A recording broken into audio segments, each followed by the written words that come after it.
গত সোমবার সরকারি এক অনুষ্ঠানে সার্টিফিকেট নিতে আসা এক মুসলিম নারী চিকিৎসকের হিজাব খুলে ফেলেন ভারতের বিহার রাজ্যের মুখ্যমন্ত্রী নীতিশ কুমার। এ ঘটনায় তীব্র বিতর্কের আগুন ছড়িয়েছে গোটা ভারতে। মুখ্যমন্ত্রীর কুকীর্তির ভিডিও ভাইরাল হতে নেটিজেনদের তুলোধুনো করা শুরু করেন। রাজনৈতিক ব্যক্তি থেকে শুরু শোবিজের তারকারাও এক হাত নিয়েছেন বিহারের মুখ্যমন্ত্রীকে। দঙ্গল সিনেমার অভিনেত্রী জায়রা ওয়াসিম, যিনি কুস্তিগির গীতা ফোগাটের ছোটবেলা চরিত্রে অভিনয় করেন, এ ঘটনায় সোশ্যাল মিডিয়ায় ক্ষোভ উগরে লিখেছেন, জনসম্মুখে একজন নারীর মর্যাদা এবং শালীনতা নিয়ে খেলা করা উচিত নয়।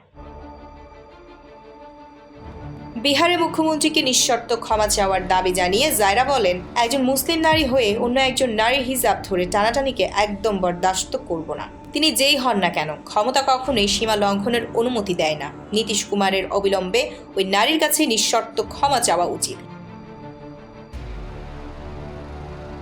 একজন নারীর মর্যাদা এবং শালীনতা নিয়ে খেলা করা উচিত নয়, তাও আবার জনসমক্ষে। গত সোমবার পটনায় মুখ্যমন্ত্রী সরকারি বাসভবনে এক অনুষ্ঠানে আয়ুর্বেদিক চিকিৎসকের হাতে সরকারি হাসপাতালে চাকরির নিয়োগপত্র তুলে দেওয়া হয়।